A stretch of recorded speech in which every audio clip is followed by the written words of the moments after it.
Hello and welcome to the Swan Song Project Podcast. My name is Ben Buddy Slack and I'm the founder of the Swan Song Project. We're a charity that helps people open into their lives to write and record their own original songs.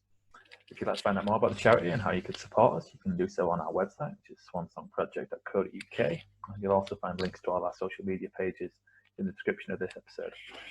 You can give us a like and a follow and all that stuff. We really appreciate the support. This podcast features a range of songwriters, and we talk about one of their songs. We talk a little bit about how they wrote that. We talk about, they give us a songwriting tip that could be useful for the other songwriters, and they also talk about songs meaningful to them in some way related to bereavement. This episode features Gerry Tully, and I hope you enjoy it.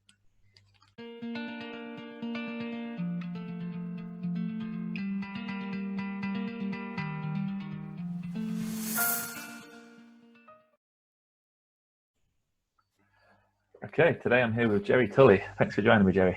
Hi Ben, how are you? I'm very well, thanks. Very well. How are you doing? Pleasure to be here. Thanks very much. Yes, I'm enjoying the cold, damp morning over here in Ireland, and but it's nice and cozy here, and we have coffee, so that's fine for me. Yes, that's good. Good stuff, Gerry. Yeah, I'm looking forward to talking to you some more. So people have seen these podcasts before. You'll know we're doing them in three sections. First, we're going to have one of my guest songs. We're going to talk a little bit about how they wrote that. Section 2, Gerry's going to share with us a songwriting tip that might be useful for new songwriters. And then section 3, we're going to talk about songs meaningful to Gerry in some way related to bereavement. So I'm going to ask you to introduce your song for us now, Gerry, then we'll hear that. Great. Okay. Thanks, Ben. The song I had written is called In Your Eyes. I had written it back in about 2006, I think. I lost it. It was on a piece of paper in my attic, and I went to record an album in 2007, and I recorded 12 songs and was looking for a 13th. And my wife got into the attic and found this song and said, "You'd forgotten about this." So it was really a last minute thing. And I'd written it in about, I would say, 2 drafts. One was the first one, and I put it away. And then when Caroline, my wife, handed it back to me, I had another look and I changed a couple of things. And that was basically it. The premise of the song is just about someone being in love and not being so sure of things, about whether they would commit themselves to being in love forever. And it reflected a lot of how I was at that time as well, I think. So I'd written it quite unconsciously, to be quite honest, you know. And yeah, have a listen to the song. The song is called In Your Eyes. It turned out to be the first track on the album, which I did in 2008. The album was called Leaves Float Down, and this was the title track called In Your Eyes.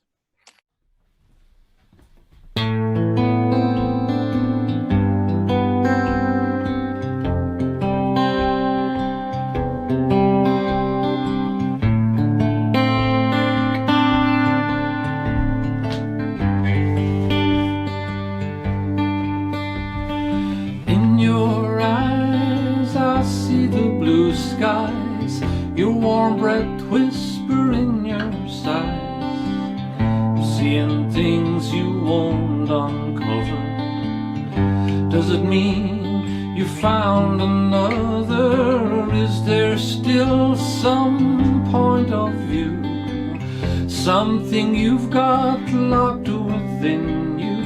Don't ask questions, I hear you say. I know you wish I'd go away, and oh, when I see your face, when I see your face, it makes me smile. Oh, when I see your face, when I see your face, makes me smile.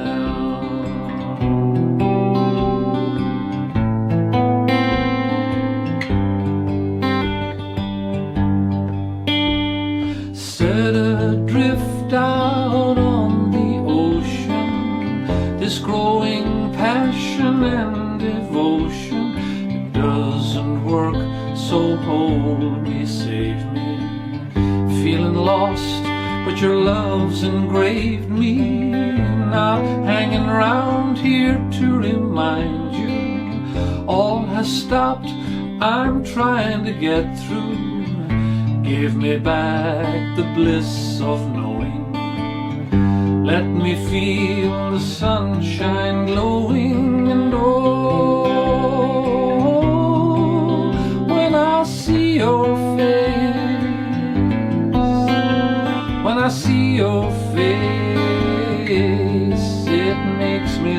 smile. Oh, when I see your face,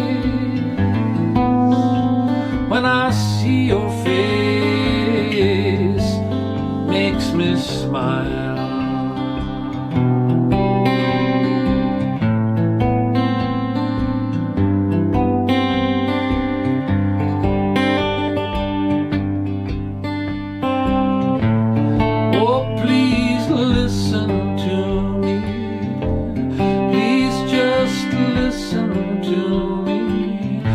Trying to break out of the stillness, and all I want is your forgiveness. Oh,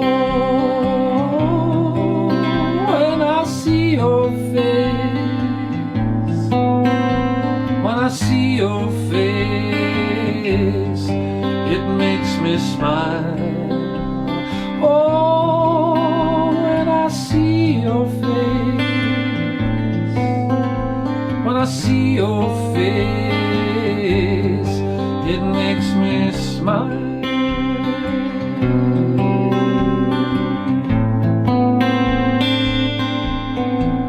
When I see your face, it makes me smile.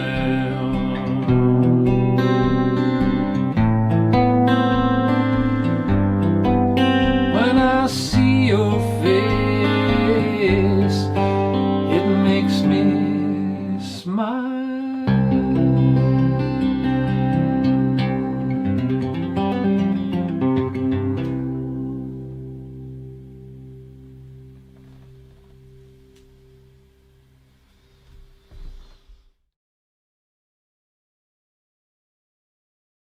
Okay, great stuff. So that was In Your Eyes by Gerry Tully.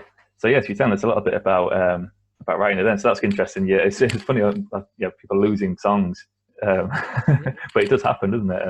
And you said, so when you found it, did you? So you mentioned you found the sheet of lyrics for it, and then did you remember the tune? You said you tweaked it a little bit. Was it like? It was that way. Yes, I had begun the recording process for the album, and I was looking for songs around my house. So I wasn't sitting down and writing another song and saying, I better write a song for this. I knew I had some stuff somewhere, but at the time I wasn't hugely into computers, so I didn't have anything. I had everything on paper.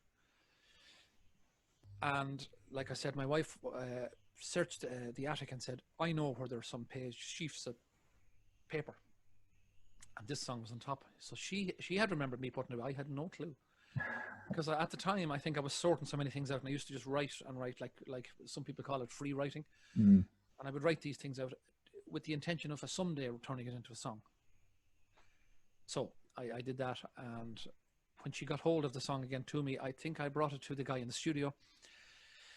And he, as you would have heard in the song there, I am playing in the key of D, but it drops to a B flat, which is a nice change. When I see your face, it drops to a B flat and an A minor 7. I didn't put on those chords.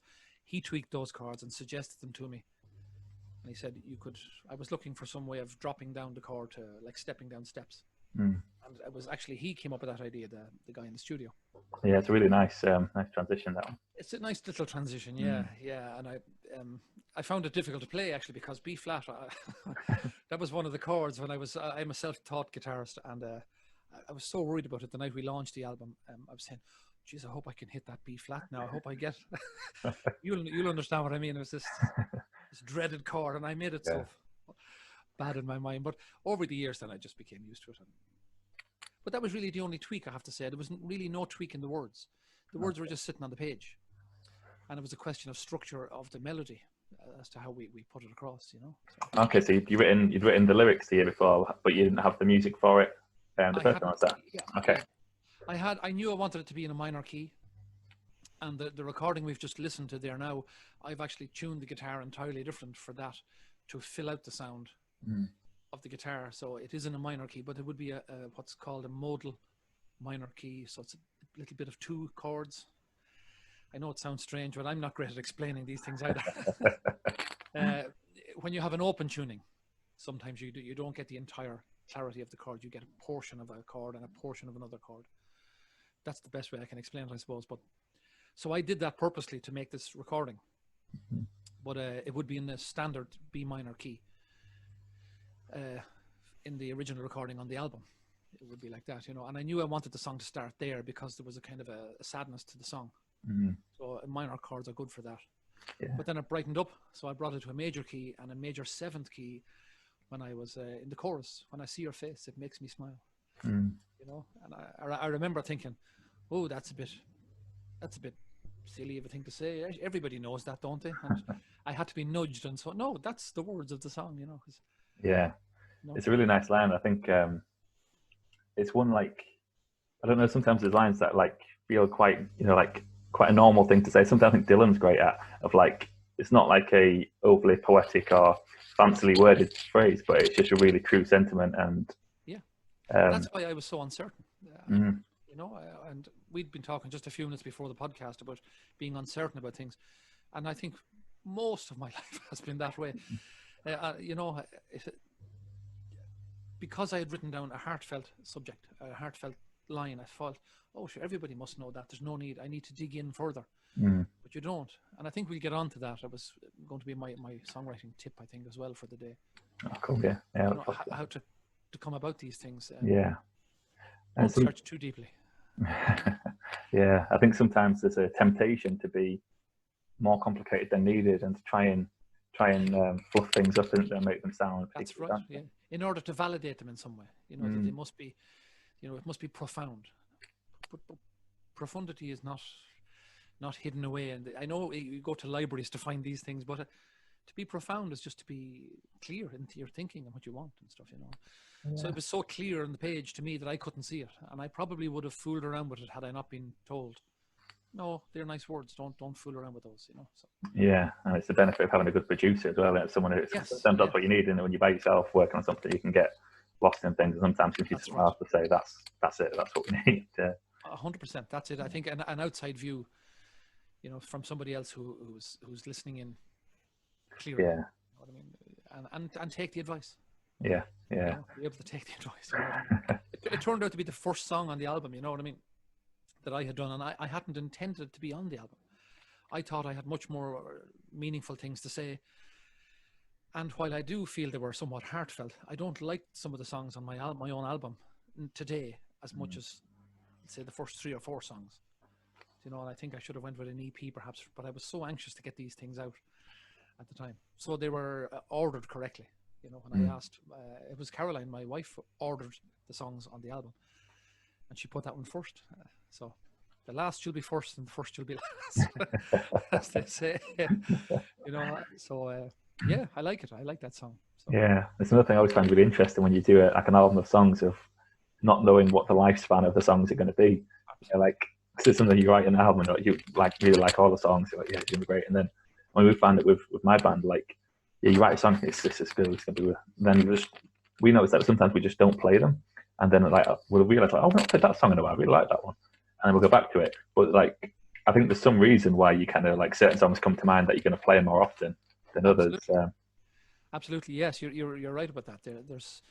I found that I did the same thing. I was so worried when I produced the album myself. I've written several other albums, but I just haven't done anything towards producing one since that time. I was so stressed by it. I felt I was doing it all on my own, and I kind of was, and I was focusing on the money I'd spent to try and do it. At a time when it was 2007 and 2008, I launched the album. It was just before the crash had happened for England, Ireland, for everywhere. This crash had happened, financial crash. And I knew things were going to get difficult, you know. But I was anxious to get it out there, and I hoped that people would take to it. And while they did, it didn't have the impact I was hoping for.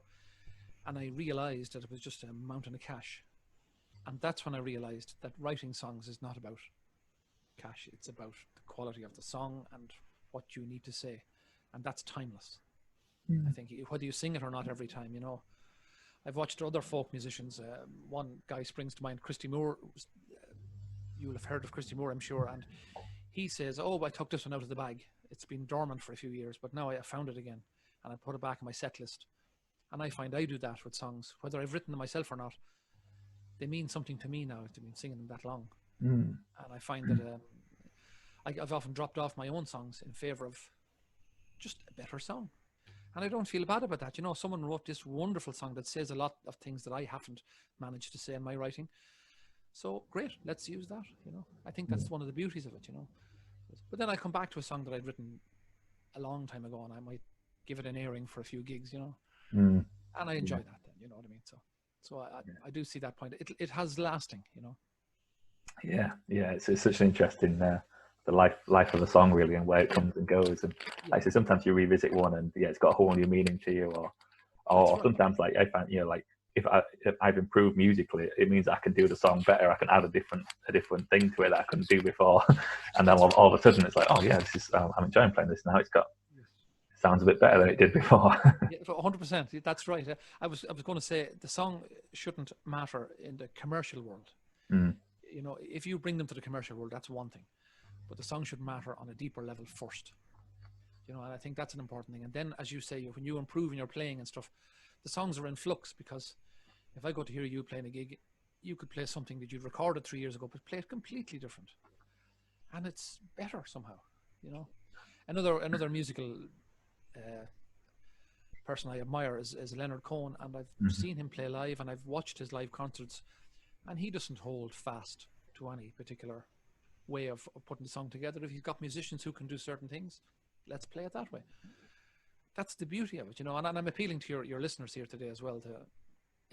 It can be in flux. You can have the bones of a song down for 30 years and decide I'm going to play it a different way, or change all the majors for minors, or vice versa, and have fun with it. It's still your song. It's still good and valid for the right reasons. Yeah, that's really good. And I like, sometimes you see it with great artists, where you see their song evolve over years, and I think Cohen's a great example of lots of his songs.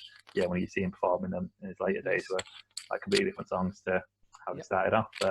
And I remember hearing there's a Dylan quote what I really like, was apparently Dylan still writes verses for his old songs. So when he's live, he might sing a completely new verse of Mr. Tambourine Man or something like that.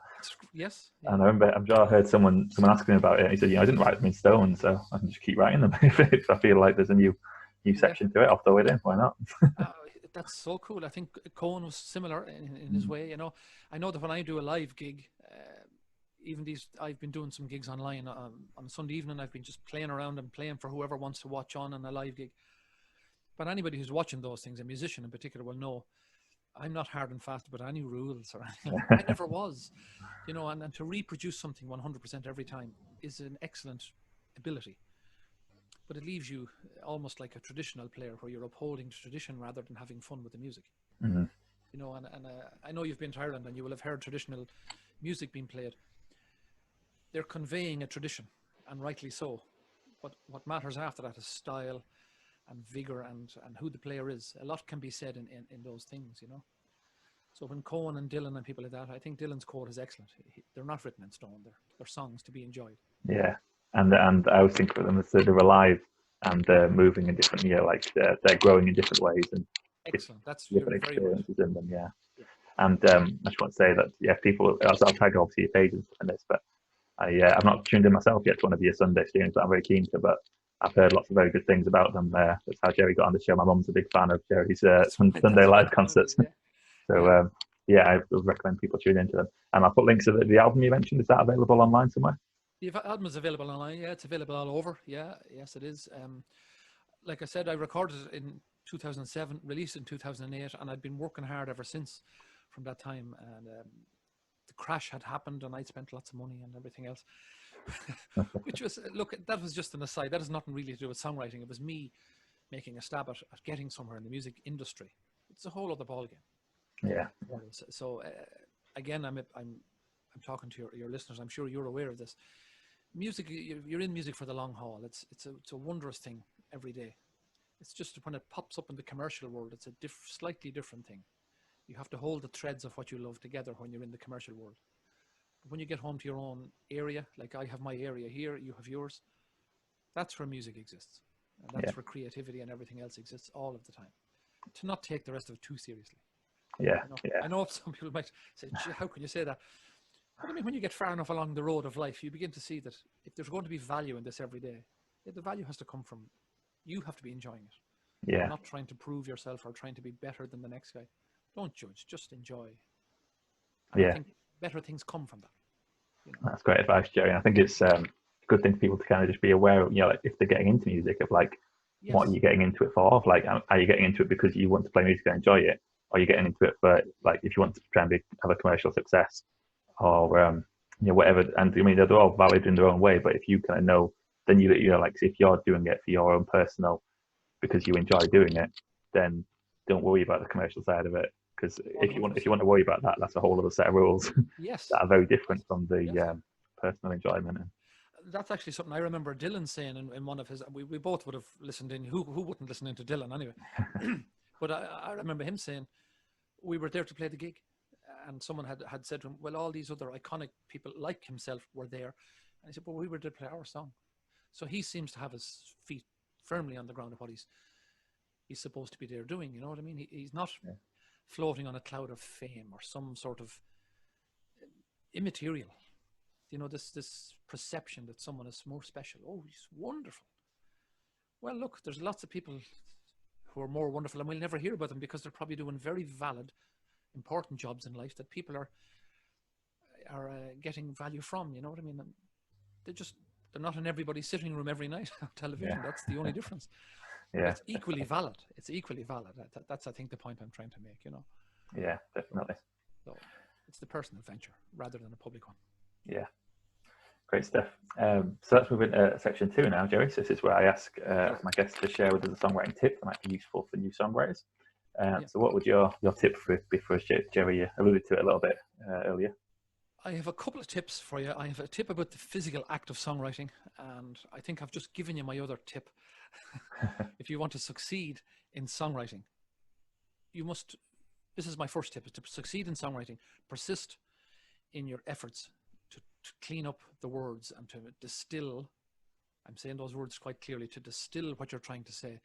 And if you begin with a page and it turns out to be 2 sentences, then you've done a great job. Yeah. And you can add to it, you know. So to watch out for your editing skills and distilling what it is you really want to say in a song. And not to harp on too long about it. And there doesn't need to be a chorus every time to have a really good song. Mm-hmm. You don't have to go through the conventions to have really, really good songs. If you look online and say, how do you write a song? People say a verse, a chorus, a verse, a chorus, a bridge, a chorus, and you're out. And that's fine. But if you want to say something more meaningful, you can actually change the structure of that and use less words and have a better song. So that's my writing tip, is to play around with the rules. Yeah. What you would imagine to be the standard. That's really good. I think that kind of links to what we were just saying about a lot of times. Yes. Those kind of, this is how you write a song. It's based on, this is how you write a pop song. That should be 3 minutes, 12 seconds or whatever the radio play proper time is. That's right. Yeah. Hook at this time, but then so people can get lost in that. That's how you've got to write a song, don't they? But it's, as you say, it's like that's how you can write a song if you're aiming for a particular thing. But now you do. That's right. I was going to ask you this. Commercial success. That's a good way, because it's radio friendly then, because of the time, and it's upbeat, and it's all these things that match the radio. But that's not the reason to write a song unless you're following that pursuit. Yeah. And I think, and especially with the Swan Song Project, it's much more to do with self-expression, inner self. And that's what it means to me. That's why when I began playing music, I wanted to be famous. I thought that's how you're a great songwriter are famous. So my philosophy was all over the place. If you're famous, you must be a great songwriter. Not at all.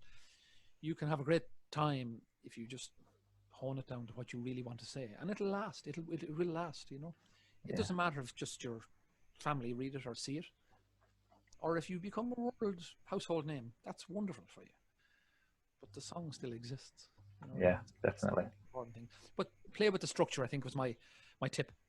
One question I was going to ask you about that, so I really like what you said about distilling. I think that's a really important part of songwriting. And it's something I think Cohen is my ultimate hero for that. I feel like his song sometimes there's one line, and again I'll come back to him year after year, and it's just like more and more revealed out of one line, which that's a very good point. That's right. Yes. That's what I feel like. He's just kind of like just an expert pouring like a vast amount of experience and emotion into a very short, concise sentence. But I was going to ask if you have any tips about how you go about doing that in your own writing. Is there a particular, any kind of methods or things about knowing when you're getting to that distilled version? Yes, I think that the tip I can offer you, and it's very prevalent in my own career, because if you listen to some of the songs on on my album. I'm not suggesting that you go off and listen to songs, but if you ever do listen in on them, the first 4 songs, like I was saying on my album, are quite well structured, and I like them. I'm very pleased with them. Some of the other songs could have done with some more thought. Some of them, many of the songs, I'm surrounded by paper here and there and songs and stuff, and many of them are unfinished thoughts. So that's, I think, a tip for doing that would be to write. If you could write 50 or 60 verses, then do that, and then cut away.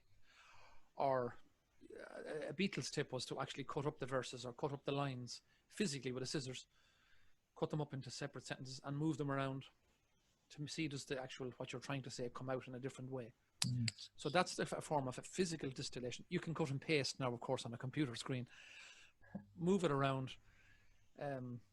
See if that's really what you want to say. And if you're not sure, write another verse. Write another verse. Keep going until you run out of things to say about the subject. So now, I mean, you could go outrageously long in a song, but you're only constructing. So wouldn't it be lovely to have everything said by the time you got to the end, where you got down to 3 verses and a bridge or whatever you're going to, whatever way it's structured, and really have said, I know that I wrote those verses and they didn't really matter, but I know that because I did it. Yeah. Not to be listening to it later and say, oh, I could have written a verse there, forgot about that. So do it all at the beginning. Spend the time on the construction. Construction doesn't mean making it perfect in the first go. It means making a vast amount of rubbish and compiling and distilling a good song out of all of that. I think that's what I'm trying to say anyway. It's what I would do. Yeah, that's great. That's great advice, Gerry. I think just to show you, I have little things here. Look, and I write and write and write and write. I know this is a pretty new one, but I would put lots and lots of stuff into my pages. Yeah. And then maybe it all means nothing. I'll say, I'm not writing a song about that. Or I might turn around then and say, yeah, that's a great line. I work on that. Yeah, I think my tip. Yeah, that's really good. I think it can take quite a lot of discipline to do that, can't it? Sometimes, you know, like you can write something, well, that'll do, but then like to make yourself be like, actually no, that's not actually saying what I wanted to say. That's I'm going to write some more, and also I think being comfortable with throwing stuff away. I think that's something what is a lesson people like. It sometimes takes a bit of learning of like you know being a songwriter isn't just writing gold all the time. You don't just write. It doesn't just flow out like that. You write lots of stuff and then you throw away the rubbish and you take the good from it. Right. Yes. And there's value in that process because even the stuff that you throw away, you've learned from it because you've written something and you've learned from those lines and you've realised whether that's useful or not, and it's directed you towards what you did want to say. That's the point I was trying to make. It's actually guiding you towards. So all the time you're honing in on what it is. You may not know what you really want to say until you get there, and the line is written, and you say.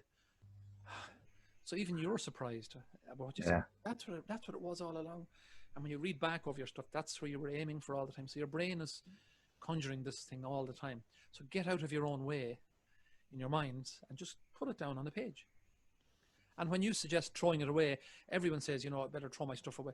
Throwing it away, I'm again, for your listeners, means really put it to one side. You don't have to use it in this particular event, but you don't have to physically shred it. You just leave it there. It might come back in another year's time or 10 years or whatever. So hold it there. You know what I mean? So it all has value. You know, it all has value. So definitely. Somebody also said, one writer had said, just a little point for you there. In editing was somebody, don't know who it was, some famous writer had said, kill your darlings. which meant that when you think you have something great on a page and you haven't said what you really want to say yet, get rid. And that's a very hard thing to do. You're pointing that out there in editing. Definitely. So that's the trick. If you can learn to do that. Yeah. Turn over a new leaf and start again with the same idea. Leave it there. There's another one of my favourite Leonard Cohen quotes, which kind of links to this, where he was talking about finishing a song, and like he was so like beautifully articulate and everything he said. So I'm going to paraphrase it badly, but it was something about finishing a song and feeling satisfied about it. And he said, but then when I was really honest with myself, I realised my satisfaction was coming from my relief from boredom rather than my satisfaction with the song. So as I do, the song's finished and I feel good about it, but I feel good because I'm not working on the song anymore rather than because the song's what I wanted to do with it. So then he made himself go back to it until he was satisfied with it. And that's another point. People, I know that when I was starting off in this business and everything, I was so aware that people were thinking, I thought people were thinking, what a lazy fool. He's sitting down to write songs, you know, what a useless pursuit. when you get into the bones of writing down a song, as it's like Socrates would say, giving birth. It's horrendous, especially if you're onto something good, because you think it's like a balancing act you're playing on a page. I like that a lot, but I can't think what I need to say next. So you do have to wrestle it from yourself, you know. And when you come away from it having done a decent job, I can see what Cohen would mean. It's like getting off work. It's like clocking out at the end of the day. So, thank God I'm finished with that. So I do agree with that wholeheartedly, you know. Yeah. And I wouldn't be well known as a songwriter compared to Leonard Cohen, but I entirely agree with the feeling and the sentiment that he's having as a well-known songwriter. So being well-known is irrelevant. The process is the same. Process is the same. You know what I mean? I'm trying to make that distinction between I know how he feels. Yeah, and again, it's something like it comes up in Swan Song a lot, and I try and establish it with people I'm working with that it doesn't matter what level of fame or financial thing, or whether it's with songwriting. Like the people I'm working with them writing a song, it's just the same as Leonard Cohen writing a song. That's right. Yeah, like he's still doing the same thing. He might have more tools that he's familiar with in terms of his, but he was still doing the same thing. He was still writing a song, and each one's just as valid to the writer and to the audience, I guess. Even if someone's got a much bigger audience, it's not about the size of the audience; it's about the impact it makes with the listeners, even if that's just one person. 100%. If you go to the well of your own psyche, Cohen has just gone there more times. Yeah. If you listen to what I say, and while we are talking about Leonard Cohen, he's much more tortured soul because he spends more time at the area where he knows little about. He spends much more time digging in there. So especially in the Swan Song Project, and well, certainly in my own life, I know people who have gone through their entire lives, like my own parents, and they wouldn't have gone to that area in their minds to question themselves or to ask what life's all about. They would have got on with it. So when you come to a time in your life when you're forced to look at that area, whether you're 20 or 50 or whatever age, it's like a new frontier, a new horizon in yourself. There's so much in there that you don't know. And if you go there, it's equally as important. You're mining in the same mine as every other person. So whether you're a world famous songwriter or you're a guy sitting in a cafe, you're at the same coal face. You're still there. Yeah. So it is, you know what I mean? And just to make everyone aware of that, it's so valid and important. Definitely, yeah. Yeah, that's beautifully put, Gerry. Yeah. So I think that's my other tip. That's brilliant, yeah, thank you. If you're going to go there, be aware. It's not a foolish thing to do, and it doesn't. You won't know what it reflects until you get in there. So you have to dig in, you know. Yeah, that's brilliant, Gerry. Yeah, thank you very much. So let's move into section 3 now, shall we? So this is where I ask my guests to share with us a song that's meaningful to them in some way relating to bereavement. So I'll ask Gerry to introduce it in a moment, and then I'll put the link for the song in the description. So if you're listening to this at home and you want to, if you're not familiar with the song, you can go give it a listen. You can do and come back. We'll have a lot of chat about it. Yeah. So what song did you choose for us, Gerry? So I chose a song that when you asked me about to choose a song, I initially was thinking about, I was being selfish and thinking of myself, but in the last 2 years, I've lost both my parents. My dad died in 2018. He was a singer, and he never wrote songs, but he was a singer and a performer all his life. He worked a day job, but he performed at night for years and years and years. And I was immediately thought I'd go there and look for one of his rock and roll numbers. But actually, it was my mother who only died last January, just gone past there now. And she used to sing this Abba song called I Have a Dream. And it's so many of the lines in it, because I've heard her sing it so many times, allude to the life I think that she was craving in her own life. I have a dream, I cross the stream. You'll hear it in the song. And it just reminds me so much of her. And I think that's something that hit home with me when I finally clicked. So this is Abba's I Have a Dream. Great stuff. Yes, if you're watching, you want to go listen to the song, come back, we're going to have a bit more chat about it. Okay. Yeah, that was. So your mum used to sing it as well. Was your mum a performer as well, or was it more of just a? Much more in the Irish way, where if she was out with a few friends, she'd have a sing song, or if she was having a few drinks in the bar, she'd sing. You know, you might be aware of Irish culture has that kind of way of knitting together a community where they say you have a song and oh yeah, you have a song now, and everyone seems to be a genius performer. You go to places where the most unexpected things happen, and someone will take out a guitar or a banjo, and they're superb. You think, geez, why aren't you on the world stage? So anyway, my mum would be in those circumstances quite a bit. Many years ago, she was anyway, and that was the song she would sing. I always felt it meant something more to her than just singing a song for people to hear and say, oh, that's lovely. It meant something to her. It was poetic to her. So it might have been a song that she would have written if she was really trying to write songs. That'd be the kind of sentiment she would express, I think, you know. So that's why I chose it, you know. Yeah, thank you. It's a great choice. It's always nice when there's songs like that, isn't it, where you feel like someone's chose it for multiple reasons, really, and it feels like authentic, you know, them singing it, feeling authentic in the meaning of it as well. Yeah, she made it her own when she sang it, you know. It wasn't a groundbreaking, she wasn't a Shirley Bassey type performer, she wasn't one of those big sounds. She just sang the song normally, but she loved the sentiment behind it, and I think it hit a chord with her. And then if it didn't matter to she didn't mind whether people liked it or not, she loved to sing it, you know. Yeah, that's great. There's something me and Gerry were talking about before we started the podcast was the thing, especially in Irish culture, of everyone doing a song and people sitting around just passing a guitar around, and like, so my family's like that in Ireland, and I just love it, and it feels, and the lack of any perceived hierarchy in it is a beautiful thing. And like say, like, so I'm being surprised with my family before, where like, you know, no one's ever mentioned that they're musical at all. Like, you have one of these things and do a song that's amazing. You're like, you know, like, right. It's just kind of like people just enjoy having a sing song. It's not about performer and audience. It's just, we're all going to do a little bit, even if you just got the one song that you like to do. Yeah, that's great. It's your party piece, they would call it. We would call it, you know, give us your party piece there, you know. And the few beers would help to break down the walls of unfamiliarity, and then suddenly, oh, you can play, here's my guitar, and they can play, wow, and you're going. So you're having a wonderful time before you know it, you know what I mean? Especially if you enjoy this invisible web of music and swapping of ideas and what it is to be human. That's what I found out. But it was only lately, after I spent years doing it, that I realized what it was meaning to me. Because I tried letting go of music in the past. I spent a long time doing meditation and tried to let go of everything that I had in my head about myself. And I let go of music, I let go of performance, I let go of the commercial side, I let go of all of those things. And I said, if it's going to be worthwhile, it'll come back to me. And some of it did and some of it didn't. But it was only then that I realized how important a role music had been playing in my own social life, my personal life. My only form of expression was music. And I didn't realize that because I was running headlong. I was young. I was running around trying to play gigs and trying to get noticed and everything like that. And all the while music was supporting me, and I didn't realize it until I stood back and had a look at the importance of it, you know. So I found that to be brilliant. And Irish culture has a web of that around it going on. At least it had. I don't know if it's, I think it's a bit different now, with there's a new generation of people and they're not exposed in the same way as when I was growing up in the 70s and 80s. Mm-hmm. It was the very fabric of life, you know. It was important almost to sing a song or to have a song, a party piece to play. Yeah.